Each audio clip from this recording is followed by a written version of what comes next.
Pancreatic cancer is a rare disease compared to other malignancies. The more informed you can be, the better you're able to make informed decisions about your treatment.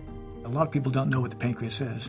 It's really just in the middle of the body, so nobody can feel the pancreas. And that's one of the problems with the pancreas. It's kind of in a hidden part of the body, so if a cancer rises there, it's hard to detect. It releases specific enzymes that help us digest important nutrients, so that those nutrients can then be absorbed in the body and nourish the body.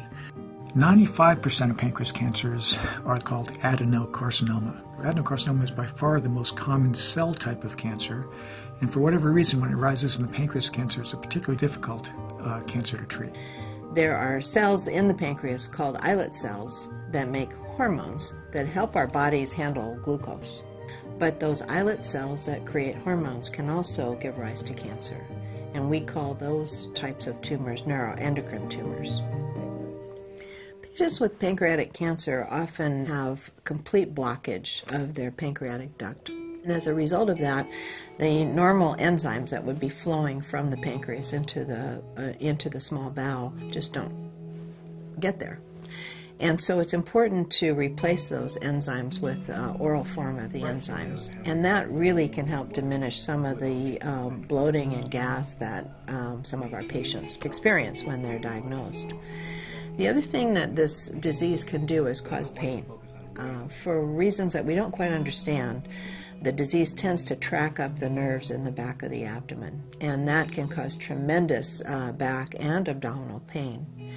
That pain can be very well managed by a number of maneuvers. One is to give long-acting narcotics, but we can also go in and inject the nerves and basically block the pain. And that also can be a very helpful maneuver so that a patient, again, can rest better, eat better, sleep better. So as an oncologist, whenever we diagnose pancreas cancer, or any cancer, we give it a stage.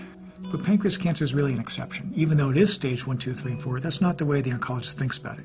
We think of pancreatic cancer in terms of the extent of disease. Is it local and confined to the pancreas and operable? Is it local and confined to the pancreas, but approaching some of the major vessels that might make the operation difficult, and we call that borderline?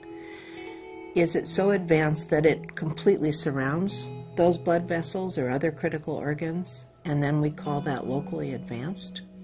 Or is it actually spread through lymph nodes or the bloodstream to distant sites, such as the liver, and then we call that metastatic.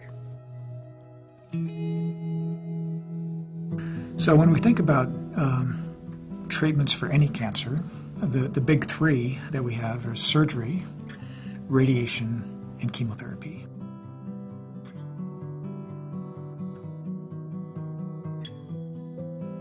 If the tumor can be removed, there is some chance that patient can be cured. Regardless of the extent of the disease that we can see, we know that there is a big chance that there are tumor cells that have already spread to other sites.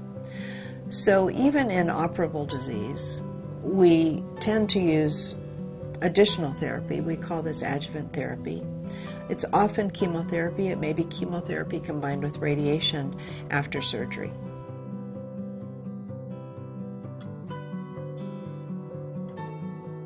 When the tumor cannot be removed, and yet is isolated to one place, we can aim a beam within a defined volume and deliver enough radiation to that tumor to kill a substantial number of the cells. When a patient has local inoperable disease or disease that is spread to other sites, we almost always start those patients out with chemotherapy.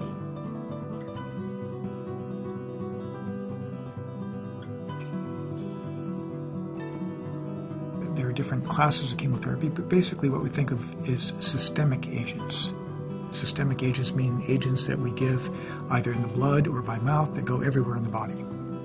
Side effects are a normal part of treatment, but it's really important to remember that a lot of side effects can be managed. So having that open communication with your doctor about side effects and pain and anything else that you're experiencing is going to be really, really important.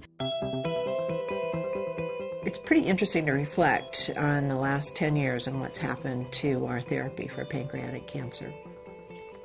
I would say that 10 years ago, it was unusual when a patient got better with treatment. Now it's expected. With our current therapies, 80% of patients can expect some sort of disease control, and sometimes it's dramatic.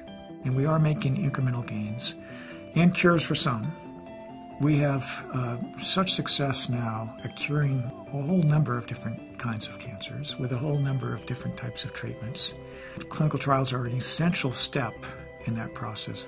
Whenever I have a conversation with patients about treatment options, I always talk with them about clinical trials. A patient can get information about clinical trials by calling into the Patient and Liaison Services program. We maintain a database of all of the pancreatic cancer specific clinical trials that are going on in the country, and a patient can receive a personalized clinical trials search when they call in and speak with a PALS associate. Even though you can ask for help from your healthcare team and from your family and from your friends, it ultimately is your decision to make as to how you'd like to proceed with your pancreatic cancer journey. The Patient and Liaison Services, or PALS program at the Pancreatic Cancer Action Network, is really here to help patients understand all of their options and to work through any questions that they may have about their diagnosis. And a patient can become more educated and more empowered about what their different options are, and then take that back to their physician. I would recommend that recently diagnosed pancreatic cancer patients reach out to the PALS program at the Pancreatic Cancer Action Network.